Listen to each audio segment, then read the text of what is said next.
Hey guys, welcome to this episode. I know you're going to really love it. I've got some pretty big news to share with you at the end of this episode, and also we had compiling issues, health emergencies, some crazy stuff happen. Hope you enjoy the show.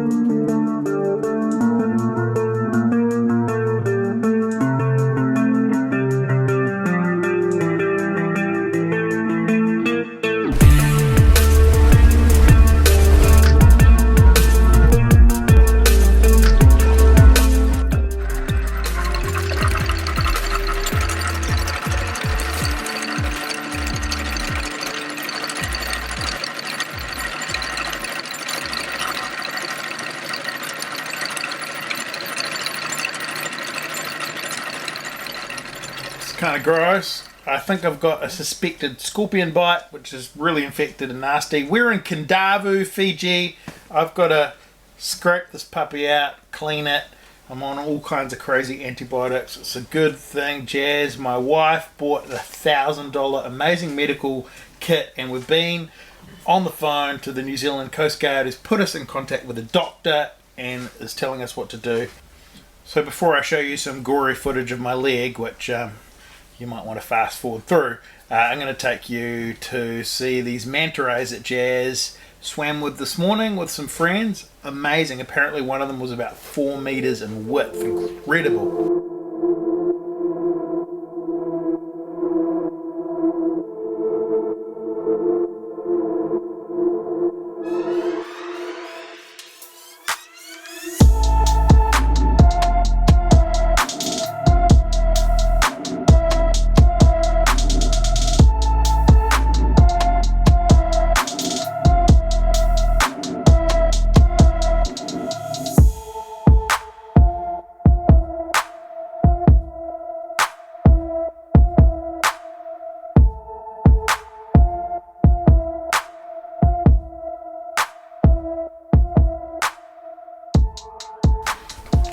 What are you doing?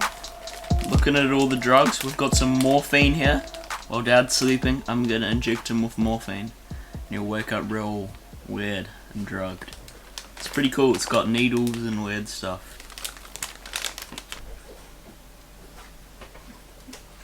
Oh man, it's sore. So I'm just cleaning this down. In fact, the dude in it's so sore. The dude in New Zealand said just different antibiotics and stuff.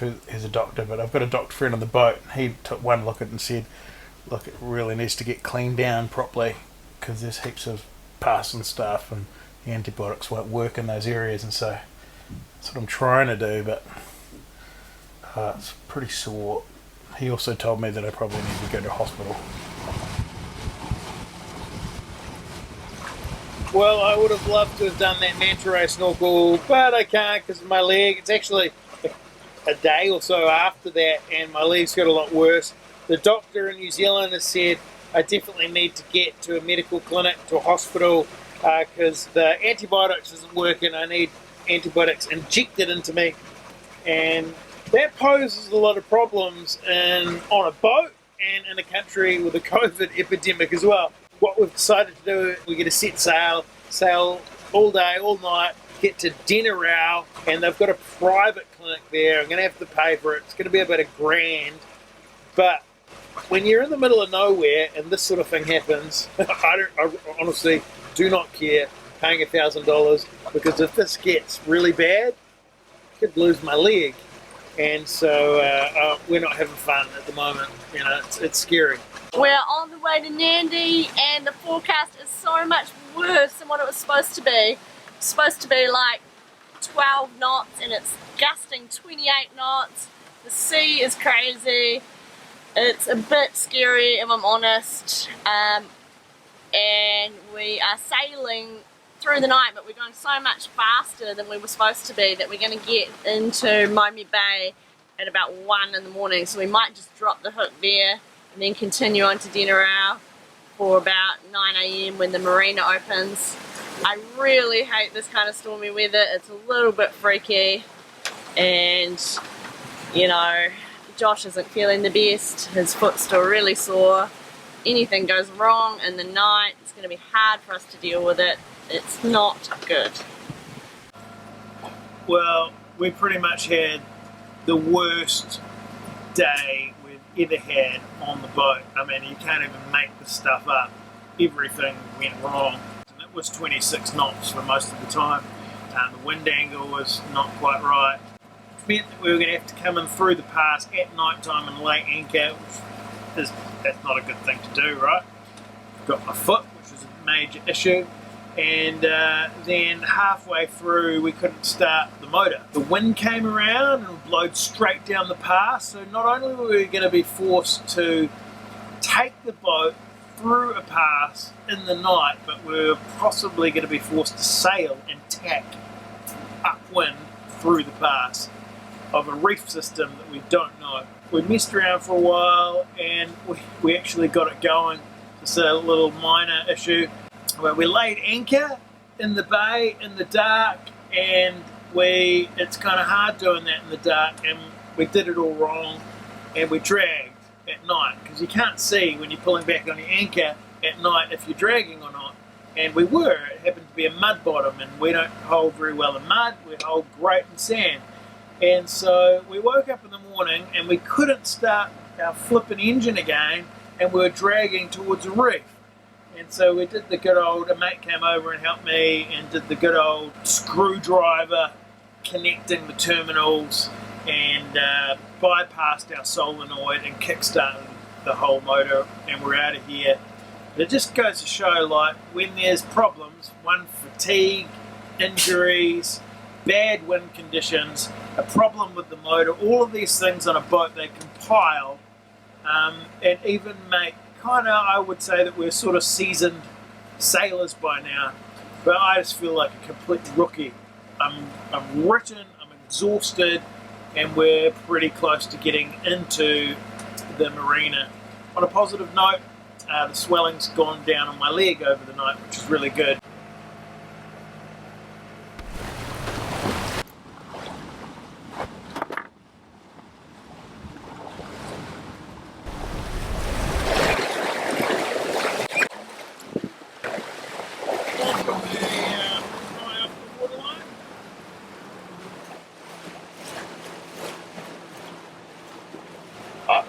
Nikau, talking about Maritime. Oh, hi. We're just on approach. We're about to come into the entrance channel. Are we still aiming for C9? Over? Yeah, Roger, Nikau, it's C9, ma'am. C9 is the best number for today.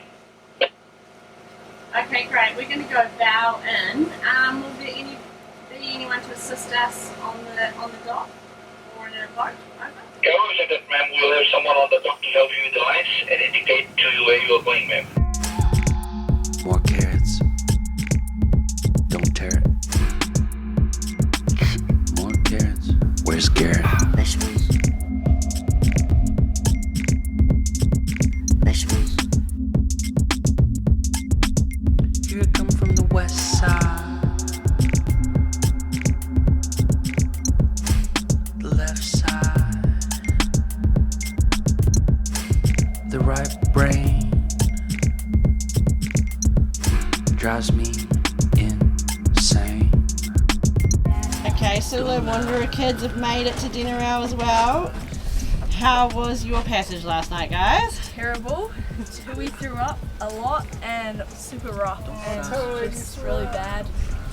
Yeah. Oh It no. was nasty, yeah. Super rainy and really bad. It was horrible. And how about Wanderer? But I'm so glad we didn't have to sail through the night. It was pretty bad, but when we got to the anchorage and it was dead flat, it was like, thank God. Yeah, you guys left at the best time, eh? Yeah. How's your knee, Jackson? Right. Oh, it's a lot better. My dad got this massive pustule out yesterday, so now he basically got the infection out, but like the hole's like this deep. Ugh. Yuck. You have a YouTube channel on your blog? Yeah. Just like every other boat, right? Skating's a lot better here in Sabu Sabu. No, in general, it's better than Sabu Sabu because, you know, it's just more built up, better concrete. Some pebbles though. You hurt yourself already. Can you show us? It's nothing. Let's have a look. Just a couple grazes. Just a coconut palmy thingy. Fell on. The old coconut. And if you leave.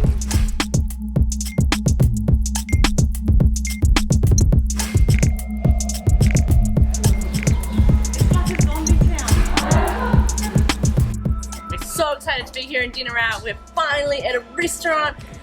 We have to have everything in takeaway containers, which is not so eco-friendly, sadly, with the cups and everything, but still so excited to be able to eat out, not have to make food. We have no food left on the boat anyway, so we are all pumped to be here eating out. It is so great to be here and have food again and go to restaurants since we've been in the Lao group for a month. It's just amazing. It's even amazing having toast that is not old and stale and a little bit mouldy, you know. Just after our Bloody Mary, we looked over and there was a little vaccination clinic, and we just marched in and we're like, can we have the jab, COVID vaccination? And within 1 minute, you know, pretty much we'd all been like vaccinated, which was all really good. But because I'm so worn down my immune system with all this infection that I've been fighting, I mean, for the last couple of days, it has been really bad, you know, like I've just been absolutely just smashed. The boat will be all good. We've got new parts coming in and the motor has never skipped a beat. It's pretty common to replace the starter motor. Thanks, Bella. Let's check this out. It's good, Bella. So nice to have mango and all of those yummy things. Okay, the good news is our motor is fixed, and so it's our last night in dinner out. We've had a pretty intense time, but we are celebrating leaving. No, we're not celebrating anything, but Rita and Bella have made these most amazing vegan cheesecakes. This one is a berry base, and that one's passion fruit. What else is... No, tell us what's in these, girls, because they look amazing. Berry, lime, and pistachio. Ooh. And that one is pineapple and passion fruit. With almonds on top. There's something else to say real quick. Just say hello to our newest sponsors from Ripco. They've been really kind to us, giving us some cool t-shirts and stuff. Yeah, it's pretty cool. I want to see that side on. No. Yeah, it's nice. No, that's like lime shavings. Oh, you're joking me. What do you think about I think the base is a bit sweet. it? Good, guys? Yeah. Yeah, it's really nice, you guys. Like it. It's good. Rip Curl will be happy. Yeah, Ripco will be happy.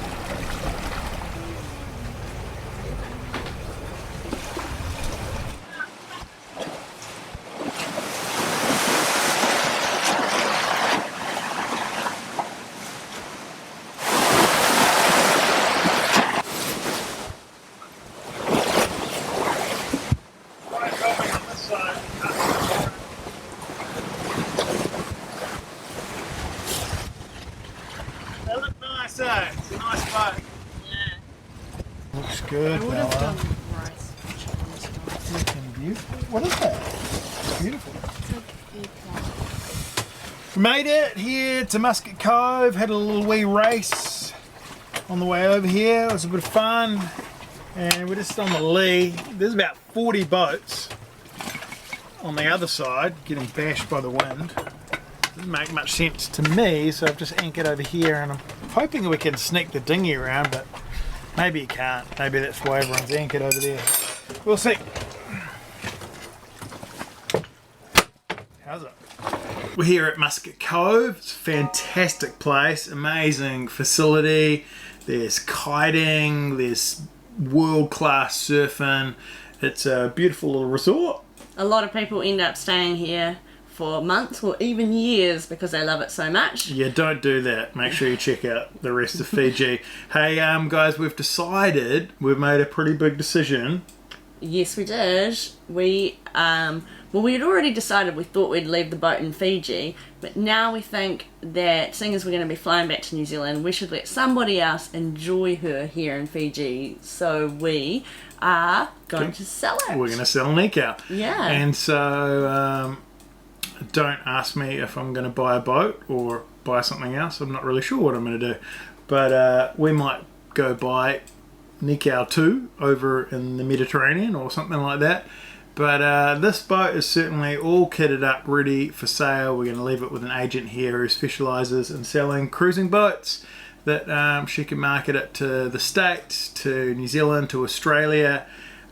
Fiji in 2 weeks' time is opening up to people that are fully vaccinated, so people can fly in here, whereas they can't fly into New Zealand or Australia. And this is actually a really great boat place to sell boats. It's also a really great boat. As you know, if you've been watching our videos, it's awesome for a family. She has done us proud. She sailed us halfway around the world and hasn't let us down. She's so comfortable. She's a wonderful boat. So we're confident that another family is going to really enjoy having more adventures on Nikau. Totally. So from here we're going to head up to the Sawas, but that'll be on next week's episode. We're just going to check out the Sawas, and then all of Fiji's done, really. We've pretty much sailed a lot of it. And we have got flights booked back, which we already had before we made this decision, and we were able to get a spot in quarantine, which is really a difficult thing at the moment. If you've been following the news on New Zealand, you'll see that's a big outrage. There's thousands of New Zealanders all over the world wanting to go home, and there is no quarantine spots. So the fact that we got a quarantine spot is pretty amazing, so we don't want to lose our spot. That is at the end of August, so we are flying home. Lots of little miracles for us happening lately, you know, just my leg healing up so super quick. The part that we needed for the motor, it's really difficult to source things here in Fiji, but everything now is perfect on Nikau, ready to rock and roll. She's a turnkey boat. The MIQ spot, flights home, everything's panning out for us, and we just think it's kind of a next season. And guys, we will keep you in the loop when we figure out what we're doing on the next season as well. But I hope you've enjoyed watching this episode. There will be a next week's episode as well, so catch up. And maybe if you are the next owners of Nikau, maybe you want to come and have some adventures like you've been watching, then get in touch with us, let us know. It was pretty cool to buy a boat where you've literally had 5 seasons all the way from Italy, where we bought her. You can see the whole history of the boat and how well it's been treated. Anyway, we'll catch up.